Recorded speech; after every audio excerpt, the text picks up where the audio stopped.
Hello, hello, everyone. Happy Friday to you. It's so good to see you all here again today, this week. So many of you are friends of this podcast community and you return week after week, and we are so grateful. I am Dr. Nika White. My pronouns are she, her, hers, and I am the founder and lead principal consultant of NWC, and this is Intentional Conversations VodCast, where we intersect conversations of diversity, equity, and inclusion and belonging with leadership in business.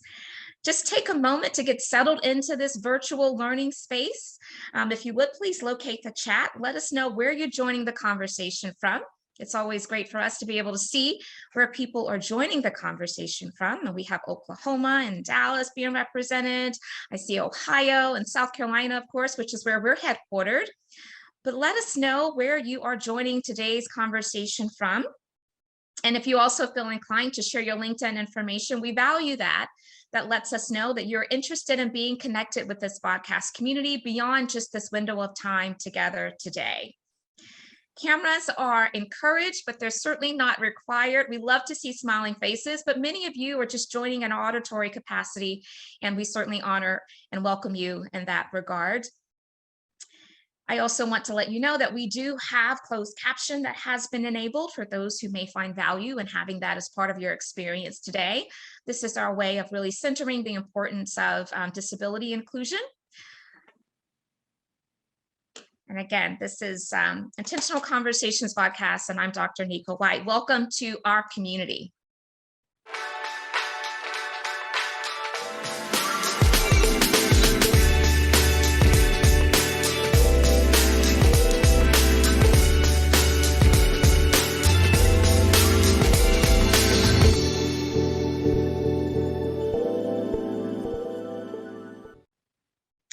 Great. So we're so happy to have each of you joined here with us today for Intentional Conversations VodCast. This is an opportunity for us to be in conversation around diversity, equity, and inclusion and belonging as we intersect all of those topics with business and leadership. And we bring guest co-hosts who are practitioners in this space. They share their perspective and under lots of different topics that fall under the broad umbrella of DEIB. And today will be no different.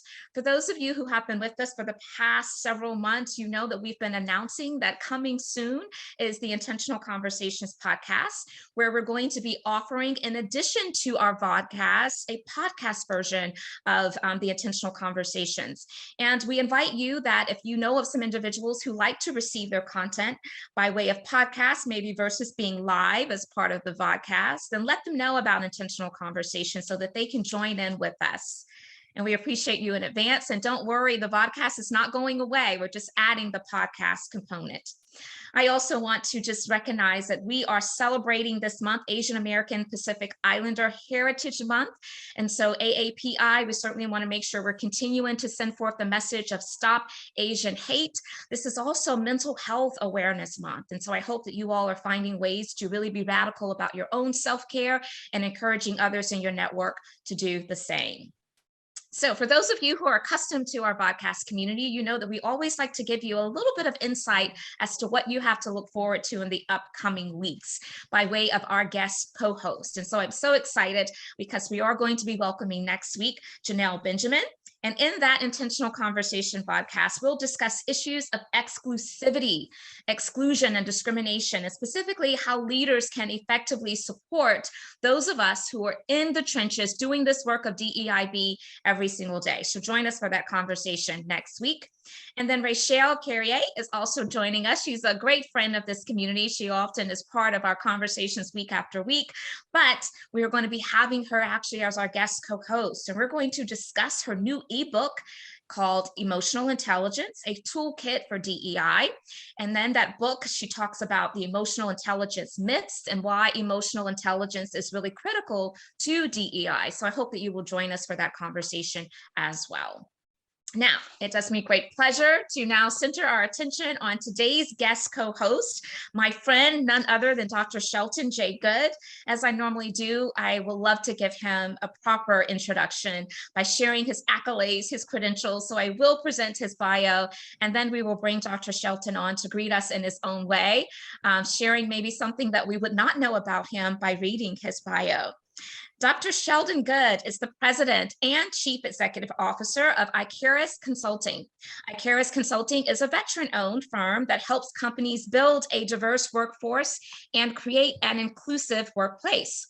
Dr. Goode has over 20 years of HR and D&I experience, and he has held executive positions in several global companies. He has earned the reputation for being a strategic yet results-oriented leader whose expertise include talent management, change management, and executive coaching.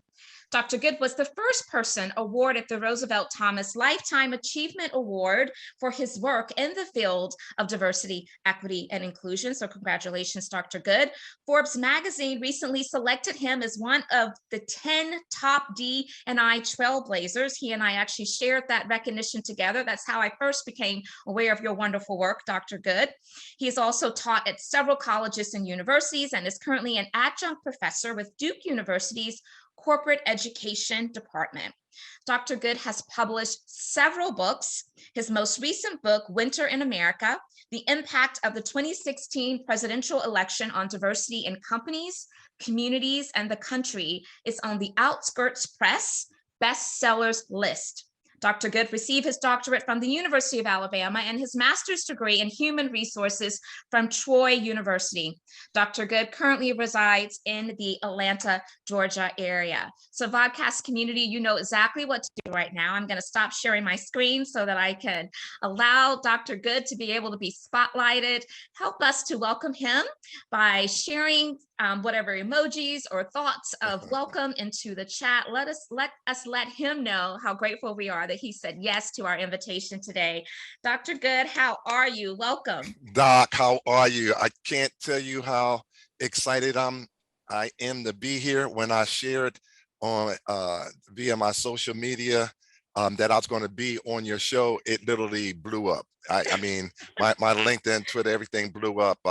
I've seen there, I can see on the screen presently, friends, family, people from my team, and most important, some clients. So Dre, out in King of Pressure, how you doing, bro?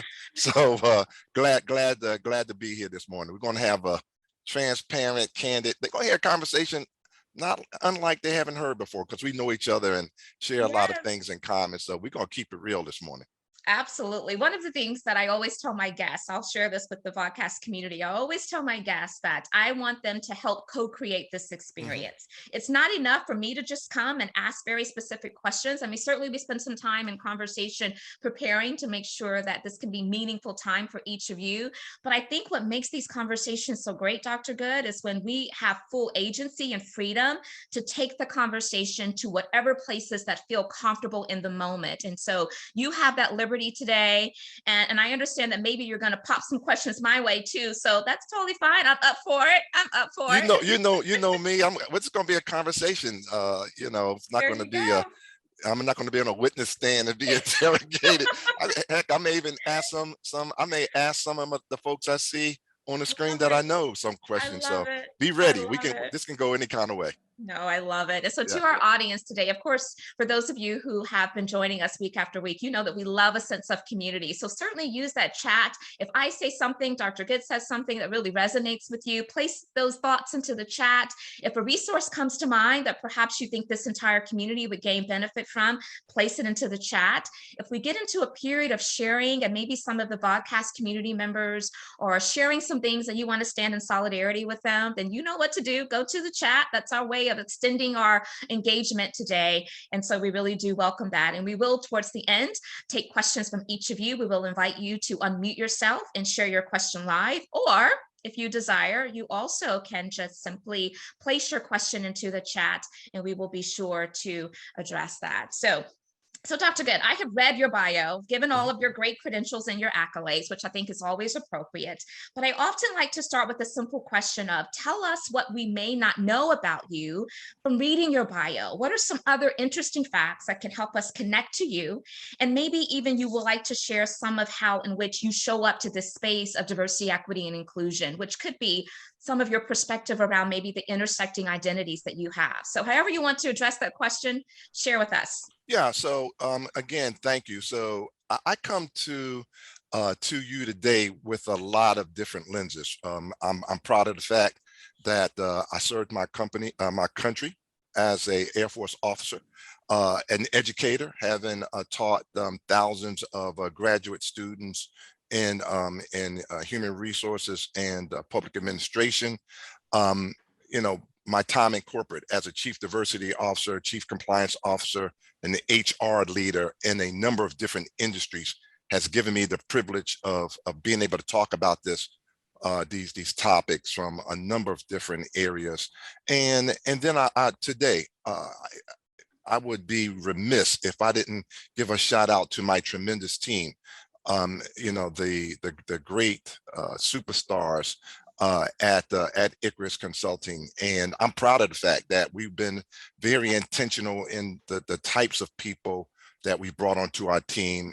We have people on our team that are, I hate to throw this word out, diverse in every sense of the word, but and it's I think if I had to pick one thing that I'm really proud of is that I've given my team a sense of family. They have, what's this one over here on the right that they told?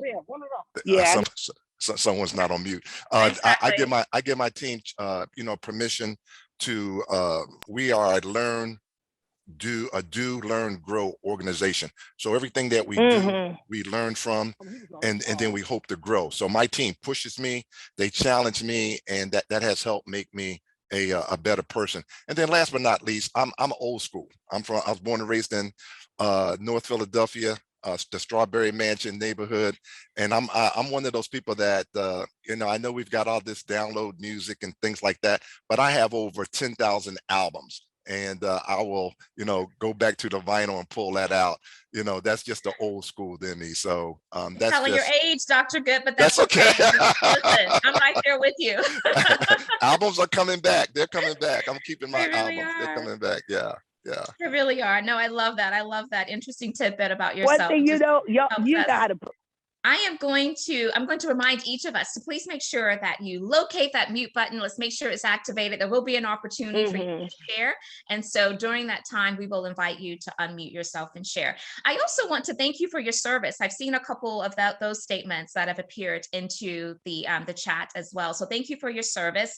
And let me correct myself because I did not pronounce your company's name correctly. So Dr. Goode, I want to get this right. I was taking notes when I heard you mention a second ago. You said Icarus. Is that correct? That's correct. Yes. Yes. Okay. Give me a little bit of interesting tidbit about that name. Oh, here we go. Now you're going deep. I went to a Jesuit prep school, and we had to take two languages, Latin and Spanish. Up there, I'll walk you back up. And one of the things you had to do was learn Greek mythology. And I became enamored with a particular figure out of Greek mythology. It's Icarus. This character decided to, he believed everybody should fly. So he fashioned some wings and, tried to ascend to Mount Olympus. A lot of people think they know the story of Icarus as having failed because he made the wings out of wax. But truly, the story is about a person who aspired to be something more than he, people thought he could be, did something that no one had did. And so, that's sort of the inspiration behind Icarus. Our tagline is, let's defy gravity. We believe everyone can be more. We believe everybody deserves the opportunity to be the best version of themselves as they define it. So that's what we try to help our clients and our colleagues do.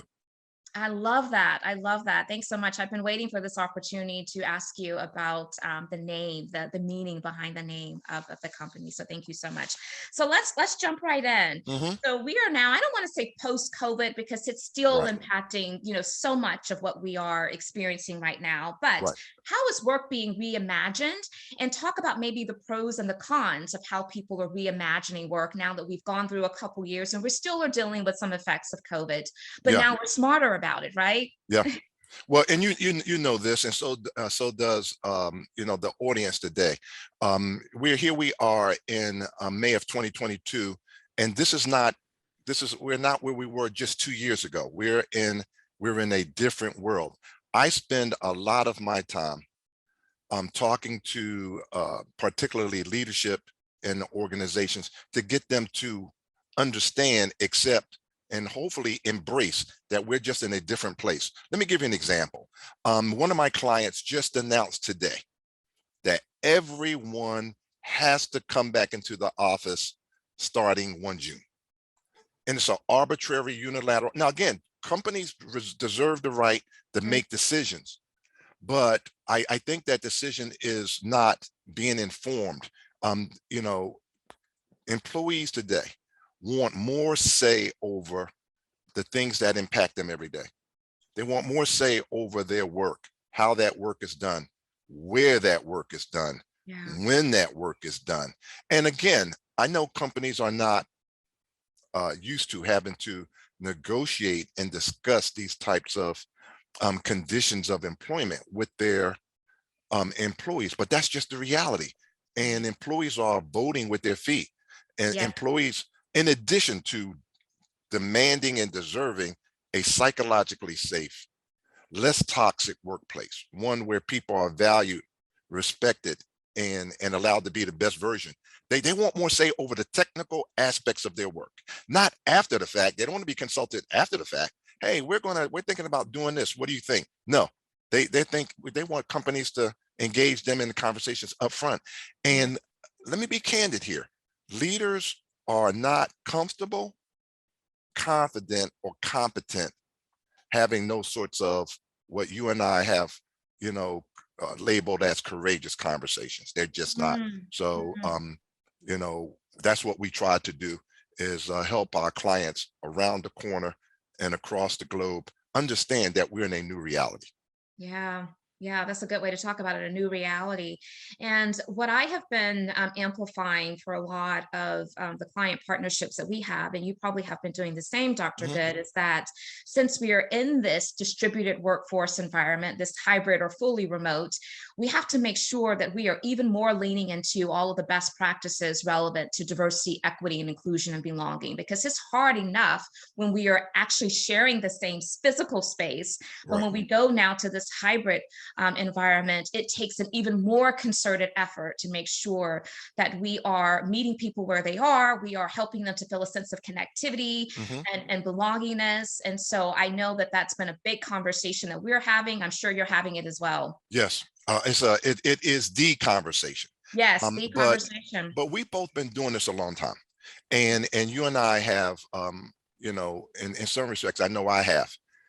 Having been a former chief diversity officer, I came into this work kind of pushing things down, and we're looking at now reversing the model, taking feedback from employees via feedback that's been gifted to us via town halls, via employee surveys, via listening sessions, and using that to inform what does diversity, equity, inclusion, belonging mean from the people who are helping to make the organization successful. And then if we can align our efforts in response to that feedback to corporate goals and what we are trying to do as the, in some cases, maybe the mission of the organization, then you're going to have a healthier, and I used to say more profitable, more successful. Now I'm using the word health, more healthier organization. That's what we need. We need organizations that are healthier. Yes, healthier in many respects, not just from the bottom line, but the people are feeling a sense of wholeness by being a part of your organization. Right. So I love that reframing. I think that's really key. So I'm going to stay here for a moment. Why can't CEOs go back to business as usual, whatever that was, right? Yeah. What's hindering management in this new employee landscape? Yeah, what's hindering management is a denial of the reality of what we have going through, the impacts on business. You can't go backwards. You just can't. You can't have gone through a pandemic that has had financial, emotional, physical, impacts. You can't have gone through an election and the post impacts of that election in the form of an insurrection and things like that. You can't have gone through what we went through with the deaths of Ahmad and Brianna and George. And you can't have gone through all of that without today thinking and feeling a certain way. You have to accept that that is having negative externalities on your people. You just can't go back. The question is what we should be asking, and I don't believe we're doing enough of it, is asking the people who we're counting on to make us successful, what do you need to do your best work? What is it that we need to do different? What is it that we need to do better? And then listen, not to fix, but to learn. Let's listen and learn. And then when it comes to fixing, when it comes to solution, let's involve the people who know best what they need to do their best work in developing and implementing the solution. We're talking about a reversal, a complete change in model. And I have 2 sons on active duty, and they're telling me, Daddy, we're seeing, we're generals are coming to the base and they're spending 2-3 hours just listening and trying to go back. If the military can do it, simply corporate America, nonprofits, companies that are shareholder owned and owned by private equities can do it. It's time we need to listen better. But I think you and I and other firms like ours need to equip leaders at all levels to be more comfortable, confident, and competent having the conversations that need to be had. I so agree, Dr. Goode. And when I think about some of the recent events that have found its way into the media, which of course is impacting so many people, I think about the reproductive rights conversation that's really caused a lot of division and a lot of people that are in places of concern. And then I think about this is APPI Awareness Month. I think about the violence that have been inflicted upon that community, and there's so many other things. And what I'm finding is that organizations are still grappling with how do we appropriately balance bringing those conversations into the workplace without it really impacting negatively productivity. But what I think that we don't realize is that ignoring it is not making people feel less anxious about it, right? They're still bringing all of those thoughts, those concerns into the workplace. And so are you of the persuasion that organizations should kind of meet these types of complex social issues head on and provide space and time for people to process together on the workplace? What are your thoughts on that? Doc, you already know what I'm going to say. I think we are late. This is something we should have always been doing, creating safe spaces for people to have productive, healthy conversations. Now, everyone knows, everyone on this call, on this podcast knows, on this broadcast knows, these conversations are already happening. Right. They are already happening. They were always happening. They were all, when we were in the workplace together, they were happening around the water coolers. They were happening at lunch. They were happening in happy hours after work. The conversation was always happening.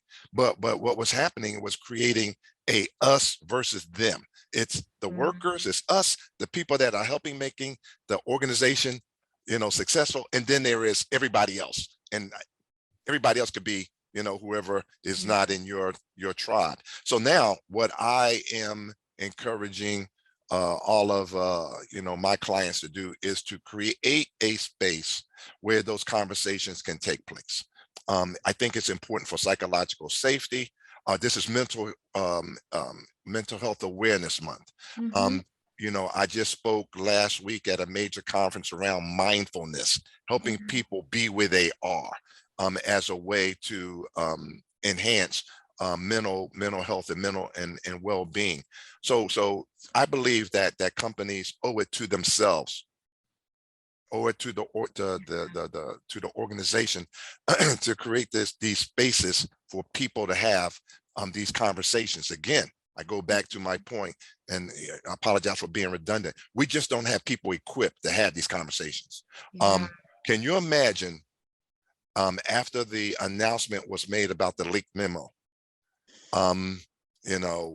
employees running to their supervisors or managers. Or I know in one specific case, a client organization where they have a women's ERG, and the women's ERG the next day was virtually knocking on the door of the CEO. Are you going to put out a statement? What are you going to do about this? Yeah. And no one, I mean, people, most folks remember what it was just a few years ago. We told people we didn't talk race, religion, politics. We didn't talk about these things. Now you have to. And so again, I think we just have to continue equipping leaders to be more inclusive. And I know that's something that you're doing. I'd like to hear what you're doing with some of your clients. What's keeping them awake at night? Well, the same things that I'm sure you're dealing with. I think it's just how do we appropriately navigate some of these complex issues while we're also trying to maintain focus on what we do, the mission of the organization, right? And so this whole notion of I'm going to stay in my lane, this is what we do. I feel like a lot of organizations are beginning to understand that they have power and influence, and what's happening outside of the four walls of the organization is definitely impacting how in which people are showing up to the organization, how they are working, how they're interacting, or maybe the lack thereof productivity, right? And so they're starting to realize we have to make sure that we are providing these spaces for people to process together. We have to acknowledge that we realize those issues certainly could be negatively impacting people. So I think just the increased appetite of organizational leaders acknowledging it, speaking to it, whether it's in town hall meetings, it's in email conversations, in whatever way, it shows the humanity of the core of this work, right? Which is we all are human. We can't separate certain portions of who we are and our concerns just because now we're on the clock, if you will. So I'm seeing a lot similar to what you are. Well, you talk about the spaces. People may take away from this conversation, we're talking internal only. The space is bigger. There are companies that want to be better stewards and better community partners in the places where their employees work, live, and play. Yes. Those employees have to go to their communities, and there are conversations taking place in their communities. Suppliers. I'm talking to a lot of my clients about things that they could and should be doing to increase economic inclusion. There is an expectation that's come out of the last 2 years where if you are not helping, if you're not spending money with businesses that are owned by women and people of color, you should be taking a look at that. And so Wall Street is putting pressure on companies that says, hey, as you come to us for additional equity and bond or funding, we're going to be asking you, what are you doing to make your communities where your employees live, work, and play a better place? You can't just, I was about to almost mention a particular client, but you just can't stay in your lane. I'm sorry. And then if you're in the DMV, if you're in Atlanta, Georgia, where historically there has been a line drawn in the sand that says you have to make, if you're going to come and do business here, you just can't make money. You have to make an impact, and you have to help make things better. And here in Atlanta, we had a number of serious issues where companies were, investors, employees, communities were asking companies, you got to take a stand. Leaders are not, this has not been their thing. And so we have to help them be better, and then also help it make sense for the company so that they can do both. I believe companies can do both. I believe organizations can do both. Yeah, that's why I'm so intrigued about the B Corp that a lot of organizations are now gravitating to. And we've started that process of looking into it. We haven't fully adopted all the principles, but I think that is one of the ways in which many organizations are trying to be much more intentional around these issues that we know are important to people, which I think is great. So I want to talk about polarization and DEI. I was on a panel actually earlier this week, and that was a question that came up. And I want to get your thoughts on it, but, for all of those individuals that will say, this conversation of diversity, equity, and inclusion is just divisive. It's a distraction. It's just dividing people, and we need to stay away from it, I'm of the persuasion that those that believe those sentiments, it's because they have classified in their mind that DEI is all about having some winners and some losers, and that this work is not something that helps all of us emerge stronger. So how do you address the question or the comments related to how polarizing this conversation is and how we need to just stop because it's not necessary and it's just creating division? Yeah, so Dr. Goode say to that? let me give a shameless plug. In my most recent book, Beyond Inclusion, reimagining reimagining workers in the workplace. That's the first thing I talked about at the very beginning of the book is reminding people that I know when some people hear the word diversity, let's put it like this, this, I know.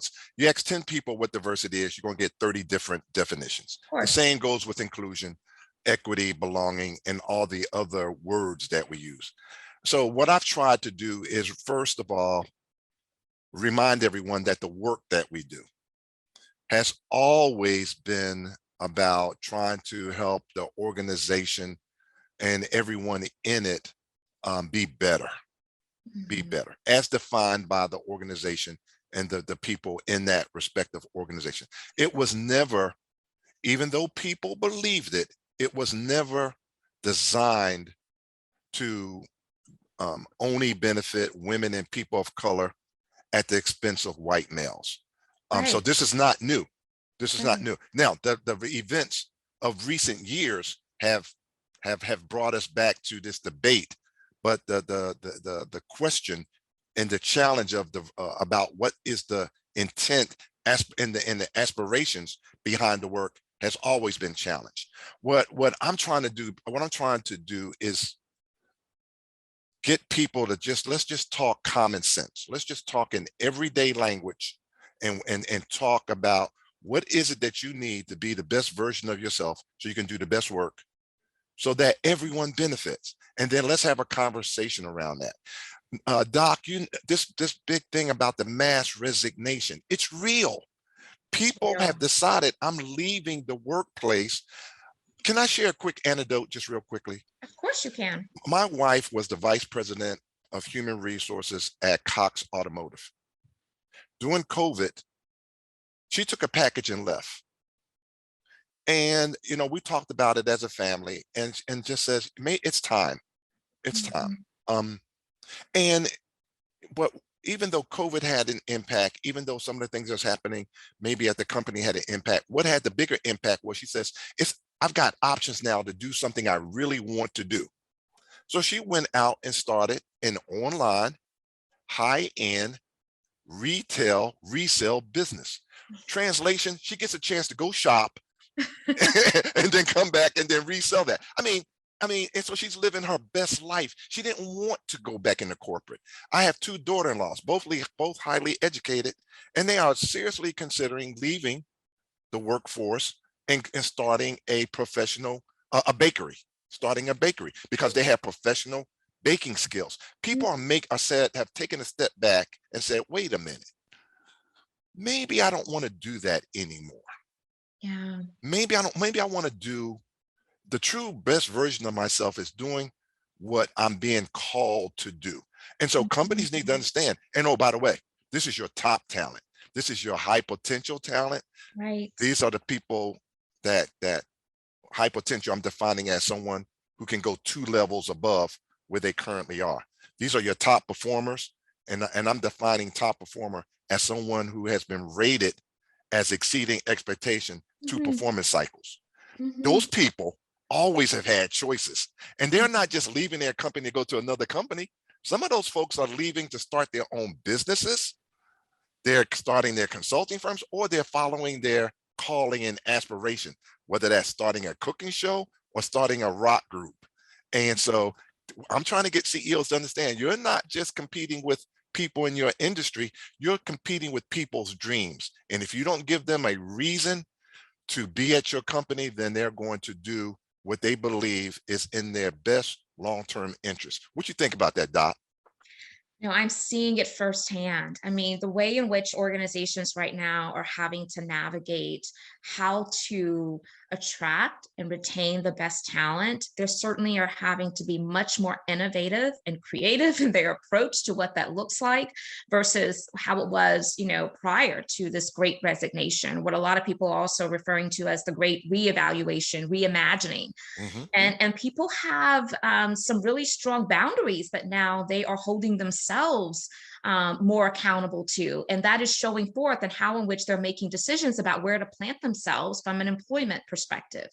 So it definitely requires organizations to think beyond what has worked, Doc, let's talk to our HR colleagues in talent Yeah. management and talent acquisition. Those of you that are out there trying to find talent in the most competitive landscape you've seen maybe in the last decade. Unemployment is at a record. Unemployment is at a record low.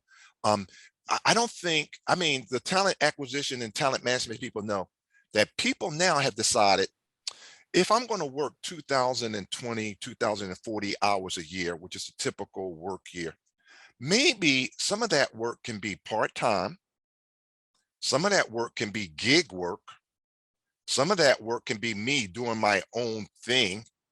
And now people are able to put together a life that allow and a lifestyle which says, I don't need to get all of my salary and all of my variable income from you.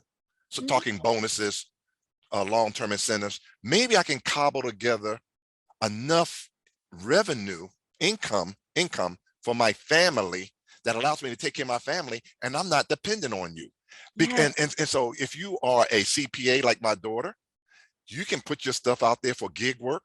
You can work part-time or contract. And as long as her husband, who is working and has insurance, or she has a father like me that will back her up. I mean, the people are able to people have more choices. So the talent acquisition experts and superstars are having to work harder. And oh, by the way, my daughter-in-law is one of them. She is a director of talent acquisition. And she says, oh my gosh, it's so hard. People are asking for so much. And some of Yeah. these things are beyond my ability to give them. Yeah. Yeah. It is tough out there. And these are conversations on the daily that I'm having. And that so many of us are having because it's real. This is definitely a market for the employee. And the fact that people do have options certainly is creating some bigger challenges for the workforce, but it doesn't have to be. And I think that's how we need to shift the conversation. We don't have to see it as a challenge. What we need to do is just be much more innovative around how in which we are trying to address these issues. Yes, I also think about the fact that many business models now are shifting to yes, where their business model is not just reliant upon a whole lot of W-2 FTEs, right? right. We're reliant upon these consultant partners, 1099 contractors. And so that's changing the landscape as well, because again, it just goes back to your point. People are finding different ways to be able to supplement the income, which gives them greater flexibility, allows them to follow their dreams and their passions. And it's working for people. And so we have to So, get on board with it. right. So let's bring it right back to where we started. The business case, right? Everybody always says, oh, what's the business case? The business Right. case now is not how many of this you have and how many of that you have or whatever. It is, if you don't have a workplace that's psychologically safe, Yeah. if you don't have a workplace where I can be my authentic self, if you don't have a workplace where I can be the best version of myself, and if you don't help me grow and thrive to be all I can be, if you have a workplace that's toxic, you're not going to be competitive for the best talent. You're Absolutely. that, and so that's the business case. And so and notice, ladies and gentlemen, I never use the word diversity, equity, inclusion, belonging. These are words that, regardless of what you do for a living every day, you understand what it means, and you know what you need to do your best work. The question is your voice heard in your organization, or is your Yeah. organization creating an environment so that all voices can be heard? Mhm. And so that's what and notice again, I never used any of the Yeah. DBEI, language. And that's, you ask me what I'm doing, I'm talking everyday common sense language to people across all industries and across the world, language that translates across the globe. which is Yeah. I just want to do my work. I want to do my best work. I want to be paid and treated fair, and I want to go home and spend more and spend the bulk of my time with my family, the people that I really care about. Yep, that's it. Any objections to that? That's it. That's it, Dr. Goode. And I know that your words are resonating with many because I'm seeing lots of great commentary that's showing forth into the chat. And I want to remind this audience that in just a second, we're all going to be shifting. So be thinking about the questions that you would like to present, or maybe the comments you would like to contribute to this broader discussion. We will invite you to share that into the chat, or you simply can raise your hand, which lets us know that you're willing to present your question or comments live, and we will spotlight you to do so. So I want to go to one more question before we open up to the audience. And I want you to tell us about your latest book. You, of course, as I mentioned, you've written several books, but your latest book is entitled Winter in America. And it's all about the impact of the 2016 presidential election on diversity in companies, communities, and the country. So give us a little bit of premise of what inspired this book and what can people expect if they were to pick this book up, which I hope you all will consider doing so. And my team will certainly source that information and place it into the chat. Yeah. So can I just a little caveat, because in this, people ask me, what were you doing during COVID? I was writing. So I actually have recently released a new book, just hot off the presses. And that book is called Beyond Inclusion. Okay, so that's your newest one. Beyond Inclusion is your actual. Okay, perfect. Yeah. Yes. And it was inspired by COVID, by what I was hearing from clients, from people like you, people in our field, from diversity leaders, I interviewed probably over 500 people for this book. Tell me what you thinking, feeling, and experiencing in this new, environment that we are going through. So it started, obviously, back in January of 2020, when we discovered that there's this thing called, COVID-19, and then immediately we went to a shutdown, and companies had to shift. Right. My inspiration for it came. I had a client that has a call center with over 500 people. Now, I have been trying to get this client for a long time to, let's want you in order to increase attendance, why don't we let people work from home? Some people. And I said, it's not everyone. Why don't we create competition so that the best performers can work from home? Those with the highest customer satisfaction, the lowest average handle time. Let's let the ones with the best attendance, let's let them work at home. And then that will give some motivation for everybody else to up their performance. And then we can move them home. No, Dr. Goode, we can't do it. Soon as COVID hit, they says, "Oh, Dr. Goode, what are we going to do? We can't have 600. To do it. We can't have 600 people in this big mega call center." I says, "Oh, now we're going to send." So that says, "Oh my gosh, I'm going to capture that case study," and that's how the book. We have to reimagine. Why do we need a crisis as a platform for change? Or better yet, we need to use the crises that we went through as a platform for change by reimagining workers, what workers need, and the entire workplace. And so this is a book of voices, client voices, people in the industry voices, employee voices. And I tried to capture that, and as a handbook for leaders that are leading organizations that says, "Doc, I can't figure this out." And so here you go. Here's some ideas from people that maybe there's one or two good ideas in here that you can apply to your organization. So I'm so excited about a book because it's not a preachy book. It's not a book for diversity professionals. It's a book about work. And in order to move beyond inclusion, we've got to ask people that have helped that get up every day and have to get kids off to school and do the work. What do you need? How can we help you be your best self so you can do your best work? And if we can just get leaders to listen, not to fix, but to learn, I think that's the next evolution of our work, Doc. That's what I think. Yeah, no, I agree with you. One of my favorite questions to ask people and to encourage people to ask others is, what does support look like for you? And even for you in this moment, because that support can look different from day to day based upon the circumstances. And so I Yeah, think yeah, it's a great way for us to really be centered on hearing from people directly who are being impacted, and particularly for allies, and then feeling called to action around that specific information instead of what we assume is the best way to help someone. And I think that's just so critical.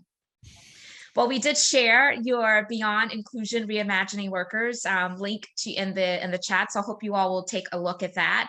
So I want to open it up for our audience here. Is there some curiosities you're holding right now that you would like to be spotlighted and share with the group? And Linmore, I think I saw your hand go up first, so I am adding you to our spotlight. Welcome, good to see you. Thanks for joining us this week.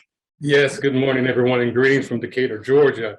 I'm going to do a selfish plug for myself with Dr. Goode. I'm interested in finding out in the Atlanta area. I'm in Decatur. I think you're in Conyers. right. I'm interested in getting plugged into the network here in the Atlanta area.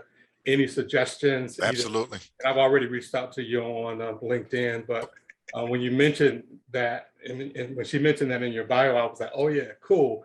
Plus, Yeah. I'm also a veteran too, officer, a Michigan National Guard, and Thank you, sir. Thank you for your service. So good question. I can give you a very concise answer. Atlanta, we have privilege, given our long history with civil rights and social justice, et cetera. We have the most robust communities in the country.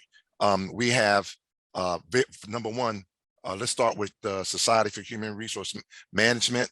We have one of the largest, most robust chapters in the SHRM ecosystem. We every year we have a an Atlanta SHRM Diversity Conference, which is almost as big as the SHRM National Conference. It's called SOAR. And so I'll start there. And then I'll go the next step.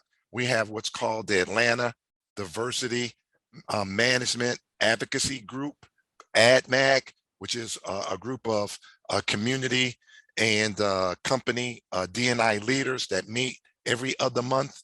We have in Atlanta the National Association of African Americans and Human Resources Atlanta chapter, which is the largest chapter of that organization.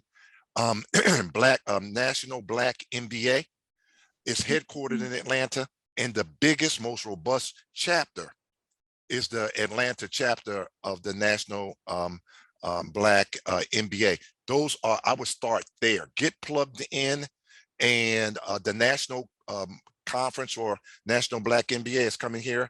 And we invite everyone on this call to come to Atlanta. We have the best food, we have the best time, and it's going to be a live conference. It's going to be the first live conference in 3 years. So Leroy, connect with me. I'll reach out to you on LinkedIn and we'll connect. I'll treat you to some coffee or some wings, whichever one you like the best, and I'll catch you up on what's happening. Thanks so much, Lynn Warrior. Appreciate you being here week after week. Great resources and suggestions, Dr. Goode. So I want to leave space and time. If someone else has a question or comment that you'd like to contribute, please raise your hand now so that I can bring you into the conversation.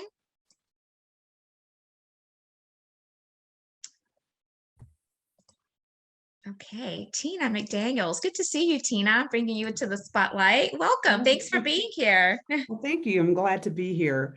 So my question kind of goes back to the discussion around polarization and DE&I. And the comment was made that work has always been about organizations being better, and it's never been to necessarily benefit women and BIPOC population. So how do you kind of leverage equity in those situations where you know that there have been inequities?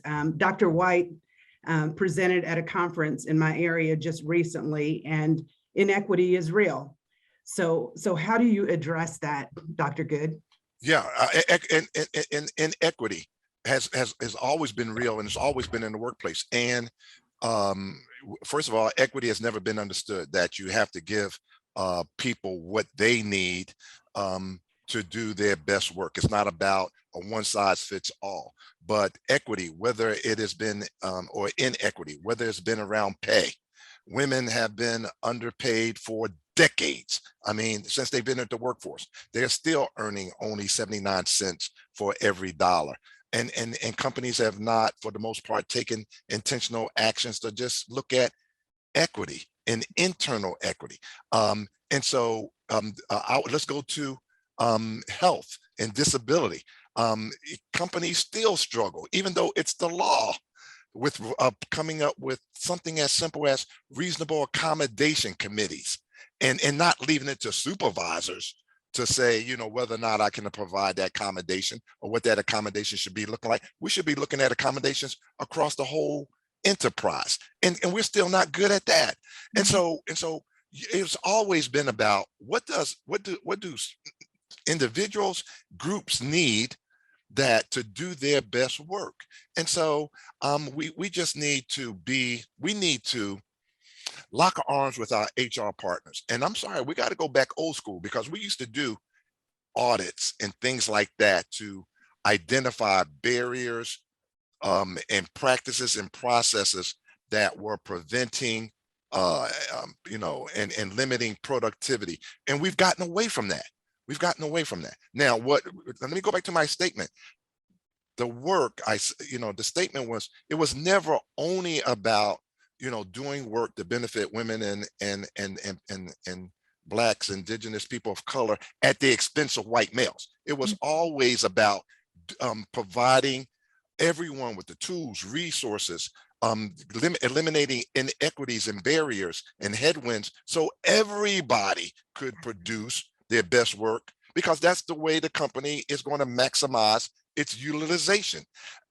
There have always been naysayers, always, and they always will be naysayers. I spend no time on the naysayers. I spend my time on those that say, how can we better leverage our employee resource groups, diversity councils, great place to work committees, safety committees, the health and wellness communities, to create the best workplace, the healthiest workplace, so that everybody can do their best work.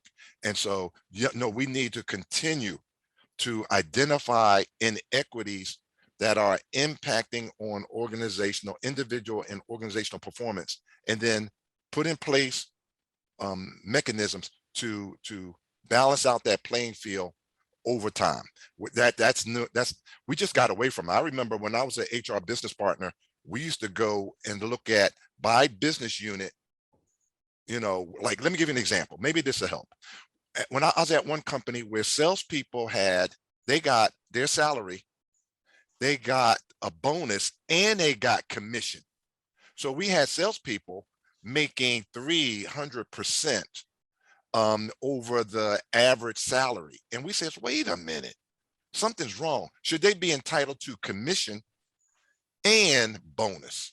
And so we went back to the salespeople and we said, which one do you want, commission or do you want bonus? They said, hey, don't mess with our commission. You can keep that lousy bonus, because some years we got it.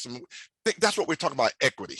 And so I can give you hundreds of examples, and dozens of them are in my book about what equity actually means and how you go about rooting out inequity. But it's all driven by each organization. It looks different in each organization. Doc, wouldn't you agree? I completely agree. You answered that very comprehensively. So yes. I got to give one more example. Please. Because during COVID, we had clients that were trying to everything they could to keep the doors open. I had a CEO come to me and say, Doc, what do you think about this? I'm trying to keep I don't want to lose any headcount. So, I'm going to just implement a 35% across the board pay cut. He says, what do you think about that? I says, are you open to some feedback? He says, yes. I says, why would you do that? Why would you make a person who's only making $11.25 take a 35% pay cut? I says, why don't you look at 35% for the C-suite? Why don't you look at 25% for VPs? Why don't you look at, cascade, and then for anybody not making $20 an hour, don't touch them. He says, oh, I didn't think about that. And so that's what we're talking about, equity. We got to get people to understand the difference between equity and equality. And I know Dr. white is going around the country, trying to get people to understand that. So a couple solid examples. Hopefully that illustrates my point. Thank you, Dr. Goode. I've ordered your book, so I'll be looking for those other examples. Thank you. Thank you. Awesome, fantastic. Thank you so much, Tina, for sharing. So Rachel Mahirazzi, we have time for another question. I want to bring you on next to present your question, please. Yes, hi, Dr. Goode. I really enjoyed the conversation today. I wanted to ask something that I think will be answered in your book, which I'm going to order. But could you expand on how the Trump presidency affected how people look at diversity, equity, and inclusion work in America as a whole? And you've said a lot throughout this conversation about language and how you don't focus on DEI language. Is it because of that? And as DEI workers, what can we do to help, or what can we do? Because there's a lot of backlash based on some of the things that were said and done during the Trump presidency, to where a lot of people in workspaces are very resistant to anything that we have to do. So those are my questions. Yeah, great questions. I've only got like 30 seconds to answer. So let's continue this conversation on LinkedIn. I hope everybody will connect with me so we can continue this conversation. Let me try to answer your question as concisely as I can. My use of common everyday language doesn't have anything to do with the previous administration, the backlash that we're seeing even now. My approach has been, I got to be able to talk to a sales rep at a retail store. I got to be able to talk to a lineman climbing a pole. I got to be able to talk to a person that works in the emergency room. I've got to have language that I can use consistently across all industries that makes sense. Nobody at the front levels uses words like diversity, equity, inclusion, belonging, and any of the other words. I'm not saying these are not valid concepts and words. I just say I've got to talk to people. I have to meet them where they are and talk to them in a way in which they understand, which is, what do you need to do your best work? In terms of the impact of the previous administration on this work, well, now there's another book, which is Winter in America, the impact of the 2016 presidential election on diversity in communities, companies, and the country. Let's just say that what we are left with is polarization. If you're not in my camp, you must be the enemy. And I will tell you that if you get into a conversation like we have today and create a forum by participating in forums like Dr. White's, intentional conversations, you will find there is no us and them. We all want basically the same thing, which is healthy communities, healthy companies, and a country that lives up to its aspiration, which is life, liberty, and in the pursuit of happiness, with liberty and justice for everybody. For everybody. I'll stop there because I know we got 2 minutes, Dr. White. I'll toss it back to you, ma'am. No, thank you so much. Yeah, you're getting some round of applause on that. So we definitely are in agreement with you.